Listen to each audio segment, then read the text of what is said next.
Welcome to the Chicago 60 Podcast. I am your host, Justin J. And sitting across from me via a Zoom video conference is my wonderful co-host, Ron Visa Man Russell. Hello, Ron. How are you? Yo, Jay, what's going on, man? How you feeling? Oh, man, I am feeling pretty good, like Larry David. So, oh, yeah. Nice. That is right. That is That's right. right. Good to see you, my friend. Excited Excited for tonight's episode. Now, if you no, are... No, I am. That's right. That's right. So if you are new to our show, we debate two topics. We have 10 minutes to get our points across.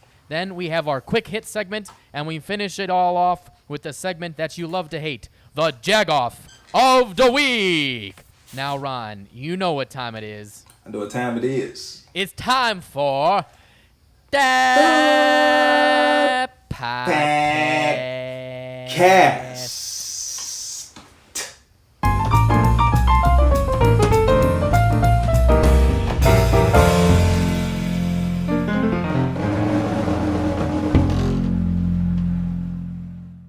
All right, ladies and gentlemen, do we have an interesting podcast for you tonight? We have two very interesting topics. The first topic is Uber buying Grubhub, and the second topic is the U.S. Women's National Team equal pay lawsuit. So we are going to have some fun discussions tonight, Ron. I am excited. Are you excited?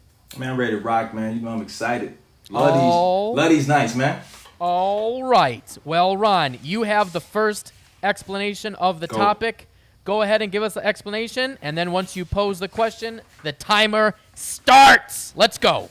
All right, this is a mind-boggler for one.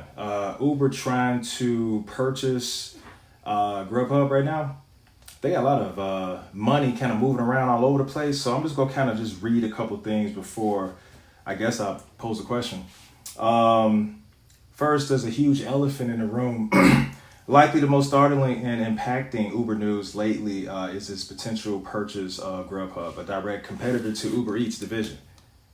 That's okay. All right, we'll just keep going. Grubhub, which now owns Seamless, possesses a slightly larger third-party delivery market share than Uber and has reportedly been looking to sell to one of its competitors. One of the people there, Alex Willem, explained for TechCrunch back in January that Grubhub competes with a number of startup darlings such as Postmates, DoorDash, and they're not doing too great financially right now either. And they're pretty deeply unprofitable right now, and they're also dealing with Uber Eats. So I guess my question is, Justin, what the hell are they doing, dude?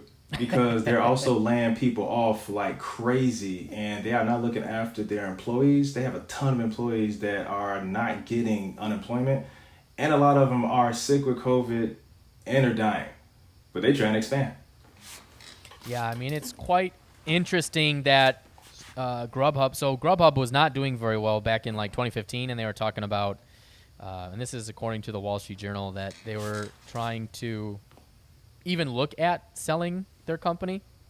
So like Grubhub was first into the industry. Then you got like what you said, DoorDash and Postmates came in afterwards. There's not a lot of companies in this industry at all. And it's still like all of them are posting a net loss. Like nobody's making money at all on this business right now.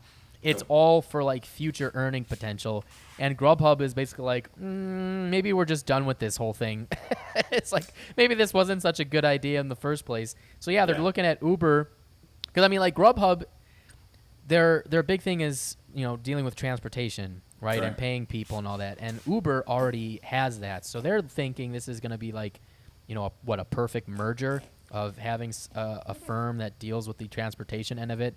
And Grubhub is the leader in like dealing with restaurants themselves. Right. But I know, Ron, you're upset about this because the big issue is all the damn fees that these organizations are charging restaurants, which is making it more expensive for you and I to get food from these restaurants. Like during COVID-19 right now in this pandemic, the last thing I want to help restaurants out.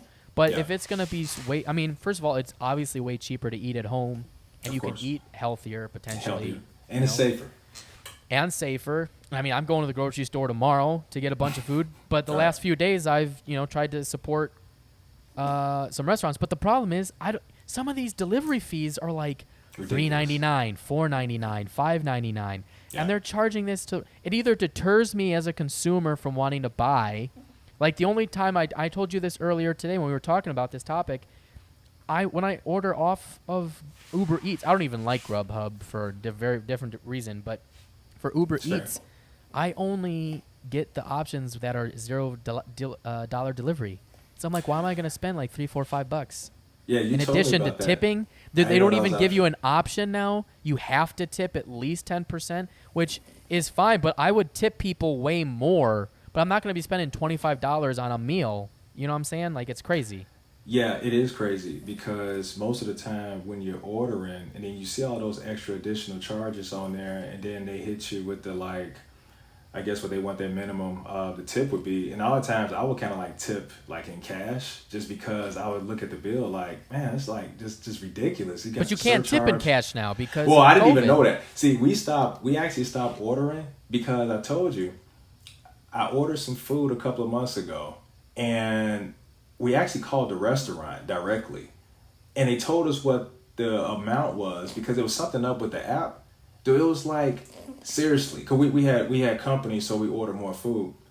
It was like $25 more if we would have ordered it through Grubhub versus going to pick it up. So I went and picked the food up. And when I got there, they said, oh yeah, we tell people all the time, don't order through the Grubhubs, the DoorDashes and stuff like that because they price gouge. And just come directly to us, and, you just pay the delivery. Even if you order delivery, just order delivery through the actual restaurant.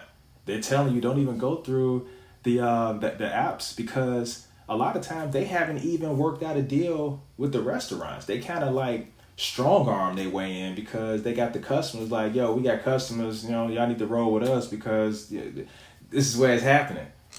Well, they're like, and really, it's like it's the transportation end for most of them because they're saying, well, hey, we have people who are gonna come pick up the food. People are already using our app to do that. So if you don't have any way to deliver it, well, we'll do it for you. But then they get you with all these fucking fees. Like on Uber Eats, if you buy less than $10, they charge you $2 minimum, just for an under $10 charge. I mean, that is absolutely ridiculous. That's ridiculous, dude. That's what I'm talking about. Like, let me just read this one more time because it's really pissing me off. So they're price gouging. A lot of these companies are. Even Uber now. Now you have to tip. Yeah. I remember when you didn't have to tip. That's right. Not to say that I'm cheap or anything, but I remember when that wasn't even what was going on. But I mean, I was cheap because I had less money when I was doing that, when I wasn't tipping. And I mean, and it was because they were already charging a service fee and a delivery fee. I'm like, where is this money going? It's like, it would be like an extra like $8. I'm like, and now I got a tip on top of that. Isn't this going to the person anyway?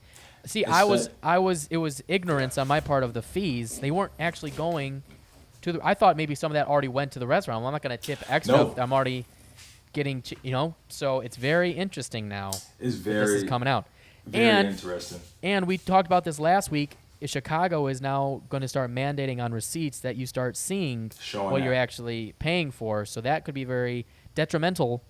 Now, and obviously going back to your main thing, Grubhub and Uber have not officially said that they're merging yet. But I mean, I think Grubhub was asking for, according to the Wall Street Journal, and I think the Washington Post that I saw, that they're asking for like $2.15 a share for every one of Grubhub shares, and Uber's like, no, that's too expensive. So nothing's set in stone yet, but like this is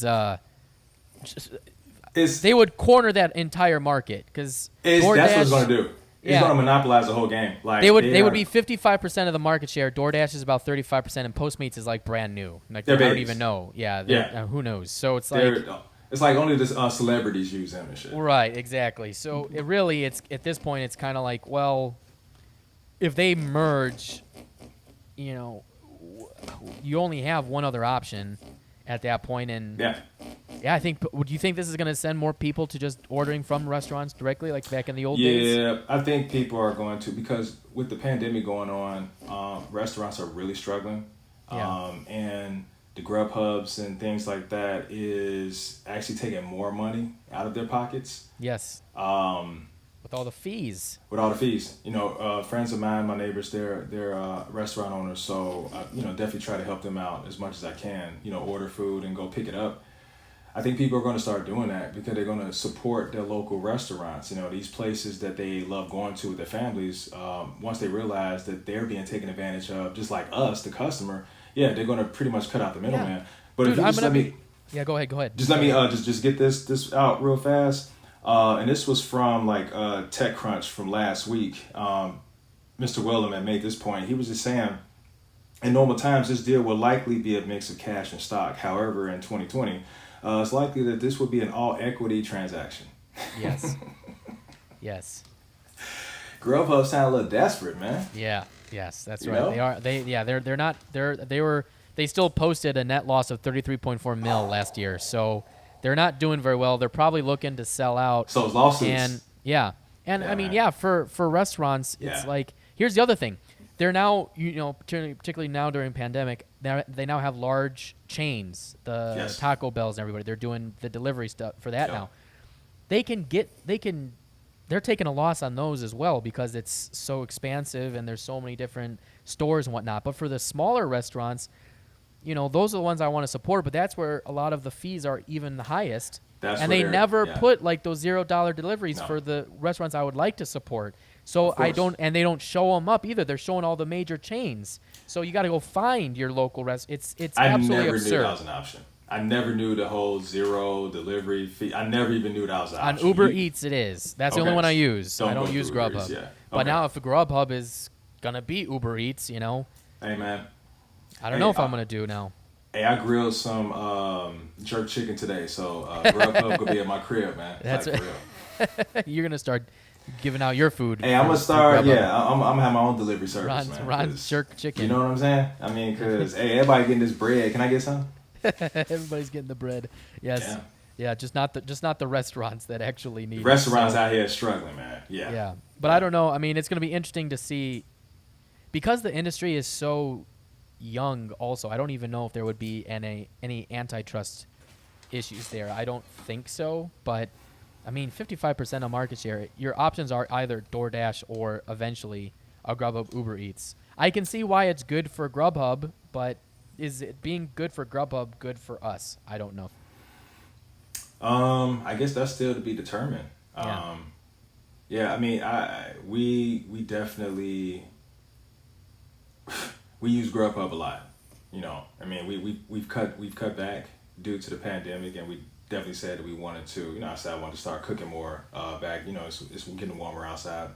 It's real nice to order something when it's cold, but when it's warm outside, I feel kind of guilty just ordering food all the time.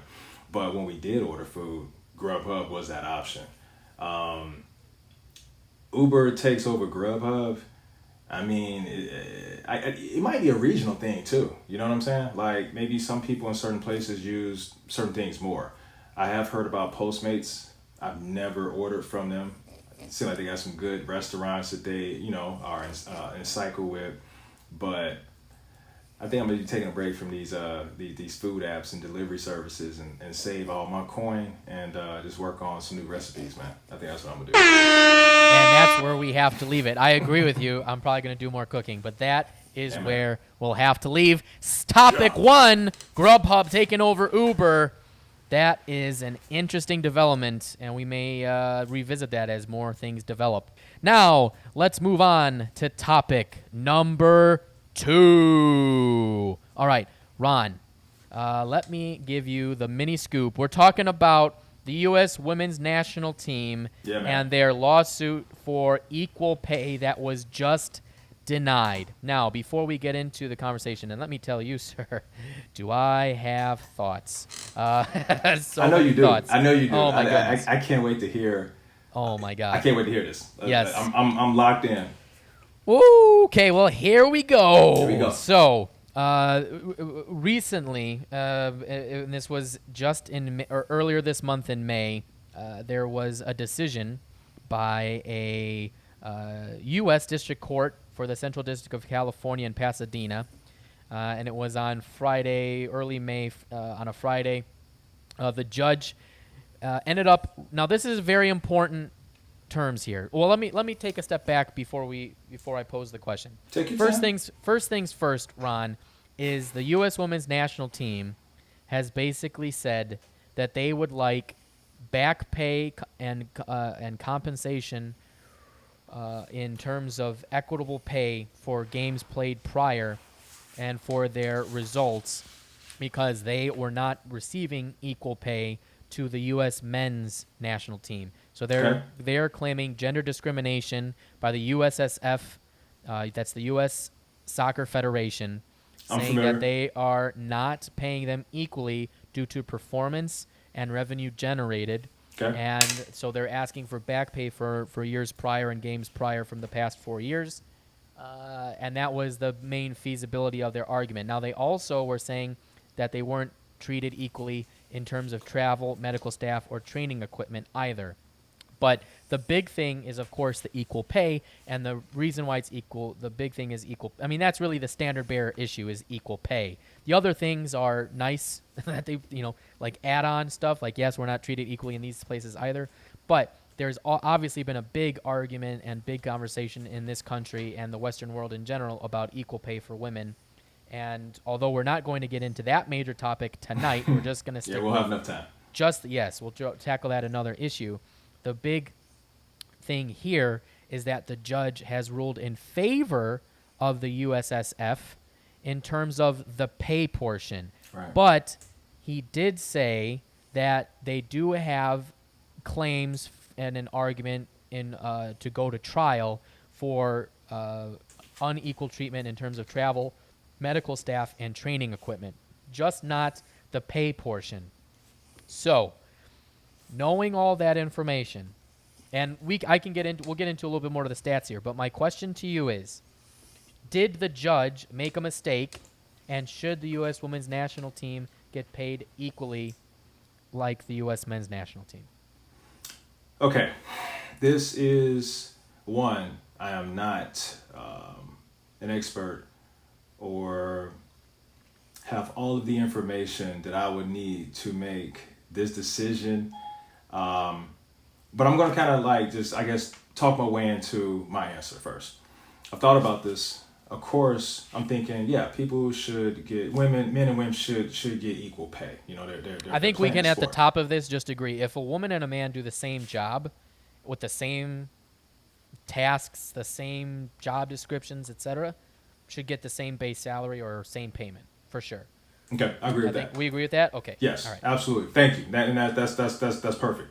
So I was thinking about it like this. I was thinking about the NBA, for instance.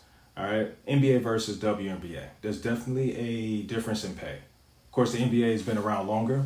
These guys have, sponsorships. They built the league up. So of course they have TV deals, all types of different companies that endorsements, so on and so forth. The WNBA is growing, and they are definitely. Matter of fact, their CBA, I believe, this a couple of months ago, actually made some adjustments to their pay. I think women are now getting maternity leave. They weren't being paid for that. The women were like basically having babies and coming back hooping. So they're not making as much as the men, which I don't think that they should, just because their league hasn't been around long enough. There's still a ways to go, but they are getting more pay. So I guess to answer that question, I don't know if they should be paid equally. I was kind of like reading and learning about how the guys get paid. They make certain appearances in different tournaments and things like that. But the women have won. They've got two national They won a bunch of World Cups. They've won a couple Olympics. Right. I mean, and then they win two. Then they just win they have like two. Yeah, they just won the World Cup. Yeah. I mean, yeah. So you're right. So here's the thing. Here's something that you can also comment on, because as we agreed at the top, man, woman have the same job, do the same tasks, everything. Obviously, you should get equal pay. It's different in entertainment, though. True. Entertainment's different because it's all based on the results you bring in.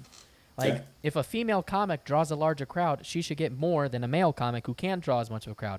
And that happens because But then, there were, I can't remember who the comedian was, but there was a female comedian who was complaining she wasn't getting paid enough. And it was like, well, Monique. Yes, thank you. It was Monique. And it's like, well, yeah, but you don't draw as big a crowd as like a Cat Williams or a Kevin Hart. So you get paid what you're still getting paid a lot of money. Like, chill. Like, relax. Hey, but if you break it down like that, because I know that's how Netflix do it. Netflix is like, yo, show me what you've done and we'll pay you. Right. Show me what you're worth and I'll pay you. So if that's the case, well, I think the women got a pretty good argument right now. You know what I'm saying? Yes. First time men's got eliminated since '86. Yes. So give them some more coin. Here's my thing. There's a soccer player. I don't have her name right now, but she made a point. She was saying that she paid more money in child support last year than she actually got paid as far as being on a team. So she was saying this is not a hobby. She said some women, like their parents, have to help them with their children. And the men, her ex-husband or husband, whatever, he's making like 1 point something million.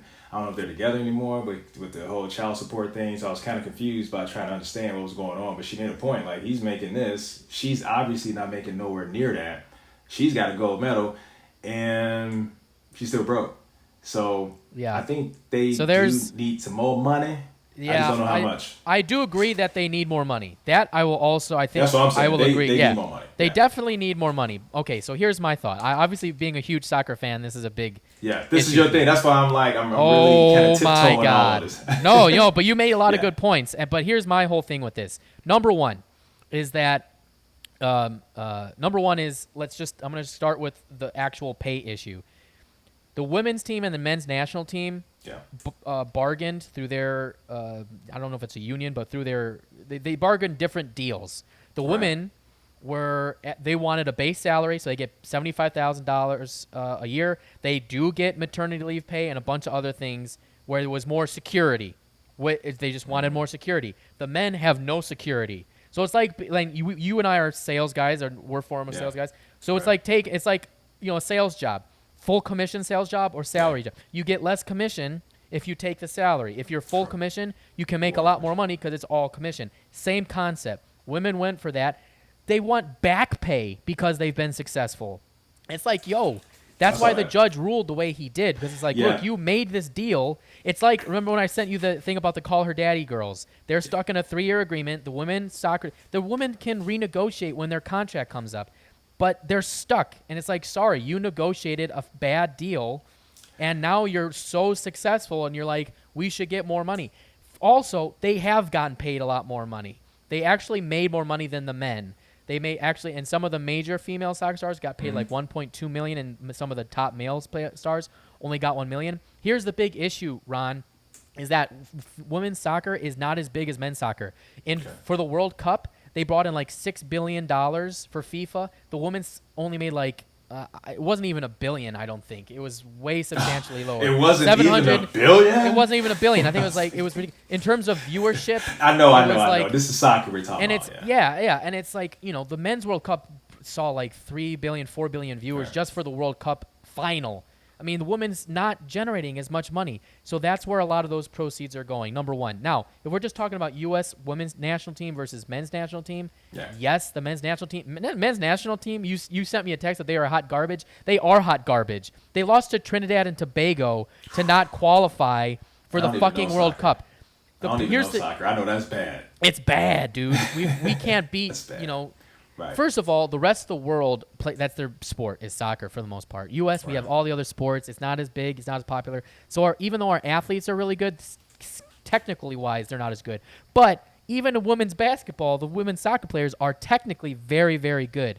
Okay. But in terms of the actual compensation, the reason why they got paid more is because they played more games than the men. The men didn't go to the World Cup, so the men would have gotten paid more if they had played more games. But again, they're getting paid. Also, men don't stay on the men's soccer team very long. You have to be the best in the U.S. men's soccer team to stay on the team. It's a lot more turnover. If you're very good at female soccer, you're on the team usually a lot longer. Now, don't quote me on that, but that's a general thought there. So, women are getting the security of the base pay and all these other things the men aren't getting. The men are basically on like straight commission, so they're getting paid more per game. It's just I didn't know that. I think one thing. That's a good point. That's a good point. So basically, I guess to the ladies, they got to do better with their negotiating for their their CBA. So they did get something. I mean, they got the travel, the training facility, and also the medical.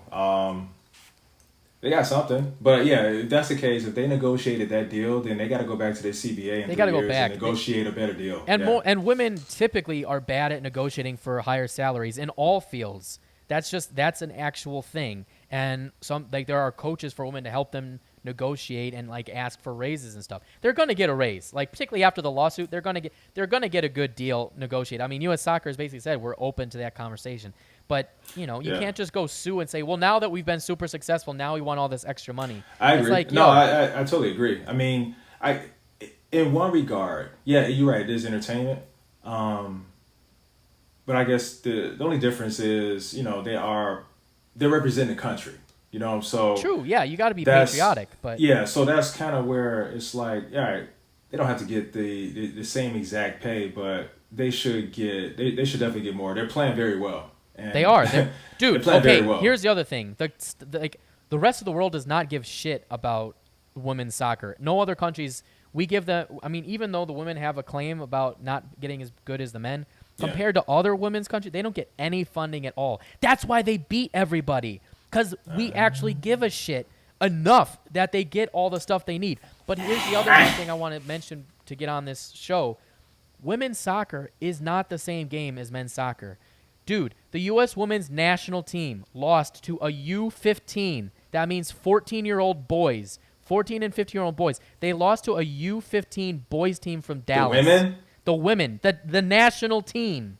And it just goes to show that women don't have the size and strength even as teenage boys in some cases. Right. Not skill-wise. Skill-wise. No, yeah. I mean, that's a fact. Yeah. But, it's just not the same game. That's why not as many people are watching it. Because the men's game is just more physical. It's exciting. Not to say the women's game isn't exciting, but it's exciting in a different way. But I don't watch the U.S. women's national team because I just expect them to win. U.S. men's national team, I watch them because I'm like, are they going to win? They might not win. It's like oh, man, they got to go win. Different. Yeah, like if the U.S. women's national team loses, it's like bad. Because they have the top stuff. And if they lose, it's a bigger deal than if the men's team loses. Because the men's team winning something is big. Because no one ever expects the U.S. men's national team to ever win. Hey, Jay, I got FIFA. I ain't playing with the U.S. I wouldn't say that either. And that is where we will have to leave it for this segment. So that is hilarious. Yeah, I'm a Patriot too. But that is true. Yeah, don't use the men's national team for that. All right. Well, that was that segment. Women's team, just negotiate better this next roundup, would you please? Negotiate better. Yeah, that's what I'm saying. You're gonna win. So when you're gonna win, and when you do, it's also a motivator because you'll get paid more because you'll be getting paid per game and by performance. That's and true. You're the best. So anyway, we have to leave it there. And now, Ron, you know what time it is. It is time for some quick hits. It's time for some quick hits. All right. Ron, you have the first one. Let's go. Timer's running. Look, man, Ribfest canceled for the first time in 33 years. Yes, I know. It's insane. I love Ribfest. Who doesn't love Ribfest? Ribs are good. But, ribs are good. Ribs are delicious. Yeah. First time in 33 years because of our good old friend COVID-19. Yeah, dude. You can't social distance and eat ribs, dog. No, you can't social distance and eat ribs. You can't social distance the sauce from your face. Exactly. You're definitely not going to be all this, dude. You got all these right here with that. Ribs are not social distanced. It's all, ribs are all compact together. I mean, it's just a bad image, is what it is. Disaster. Yeah. But I'm gonna miss the ribs. They are delicious. I do love me some good ribs. So there you go, man. Just put them on the grill. That's right.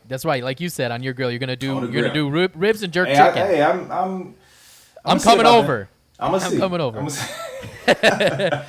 Well, Ron, if you can't go to Ribfest, quick hit is that JB Pritzker is talking about opening up some restaurants and bars for outdoor seating come May 29th. That's coming up this weekend. How do you feel about that? Hey, it's a step in the right direction. Definitely sounds good. The restaurants need it. People need to get out the house. As long as it is in a safe environment, people still got a social distance. We're looking at, people in other states and stuff, they're leisurely opening up their cities and it's not looking too well. So hopefully we can do a better job and kind of show people how we're supposed to do it. That sounds good to me. Yeah, I would like to sit outside when it's nice out. I would like to sit outside too, other than my backyard. Yeah. That's right.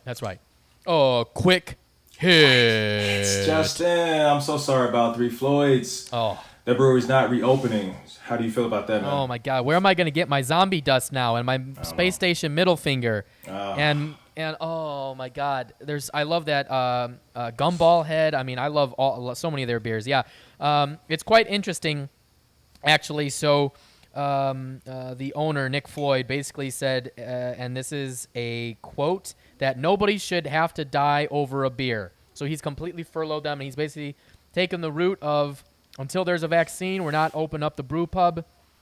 I hope they still are making beer because I still want to buy it. Yeah, I got a feeling he's still making beer because he doesn't have anything else to do but to make beer. So I think he's going to keep making beer and come up with some more cool names. That's right. I hope so too because I do love me some zombie dust. Oh, yeah. It makes me very happy. Quick hits. Ron, Attorney General AG Barr, is saying that he is not seeing any potential criminal probes into either former President Barack Obama or former Vice President Joe Biden and current presidential candidate Joe Biden. He's saying that Mr. Durham's work looking into the whole Russian investigation, he doesn't think it's going to lead to any criminal activity of Obama and Biden. What do you think of that? Of course not. There's no wrongdoing done by Obama and Biden. The super duper Uber combo. I mean, why would you think that they were up to something? I mean, Mr. Barr knows that's just a waste of time.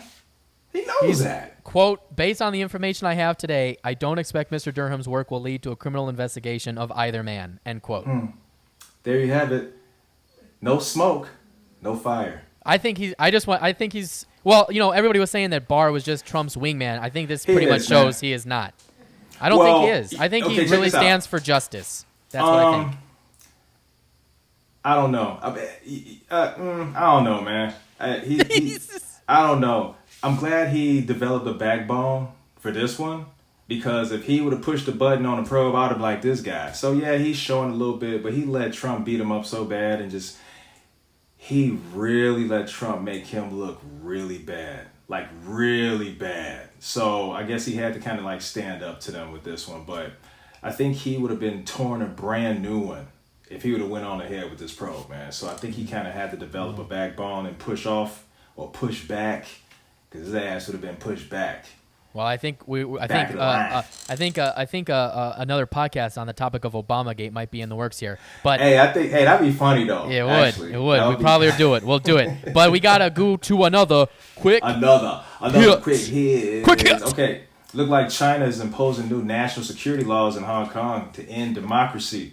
What's up with that, dude? Yeah, I mean, we might cover this on another podcast as well. This is another one that's big. But it's just for right now, the reason why it's a big deal is because Hong Kong obviously was a former British colony. Then they got their independence. They brokered a deal with the Chinese Communist Party saying, leave us alone, we like our democracy. And now China's like, well, we're going to start maybe looking into your journalists and to, because there's all these protests and riots going on because they're not liking what the Chinese government's trying to do. And now China's slowly trying to creep into the education system and into the press and everything else. So it's looking like this could be a big deal very soon. So we might cover this again. Be a big deal. Yeah.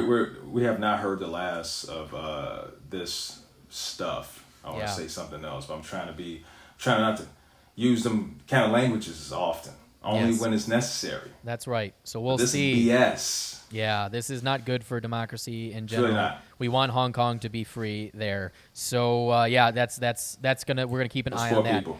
Moving along to another quick hits. Joe Rogan is leaving YouTube and going to Spotify. Heard about that. Heard about it. I mean, don't really bother me none. Dude, it's because of censorship. Like, all this social media stuff and censorship is getting out of hand. So he's coming to Spotify. We're on Spotify, so welcome, Joe Rogan. That's what I'm saying. Like, we're there, Yeah. Hey, It's all good. We ain't getting censored. Hey, he's not gonna miss a beat. Like this is just information to let people know that he's on Spotify. He's not gonna lose any steam at all. No, the one guy who left Joey. Yeah, the one guy who left Hollywood and made something out of Hollywood. I mean, good for him. Yeah, good for him. And dude, he's a leader, man. I mean, he is. I appreciate everything he does. He's a good That's dude. why you got us on Spotify, Justin. That's You're a right. leader too, man. Oh, thanks, man. You're a leader too. And you know who else were leaders? Another final quick hit. It was Memorial Day yesterday, and our leaders in the military, we want to just, from the Chicago 60, a solid salute and a thank you to all of our heroes and leaders in the military for serving and, you know, for everybody. I mean, this isn't Veterans Day. It's Memorial Day to remember, you know, World War II and all the sacrifices that people made in Vietnam War and the Korean War and World War I and World War II. You know, so thank you to all of the veterans and for those things that they did. Absolutely. You got any thoughts on that, Ron? Yeah, man. I mean, you know, I definitely want to give a shout out and a thank you to all our armed forces, everyone that given their lives. You know, my cousin who just re-enlisted. You know what I'm saying? He just re-up. He's in the Navy. What up? I don't like dropping names. They know who they are. My other cousin. But yeah, man, it's important. You know, I don't want to fight for this country. No offense, I just don't. But I definitely appreciate those that do. We definitely need people to protect us.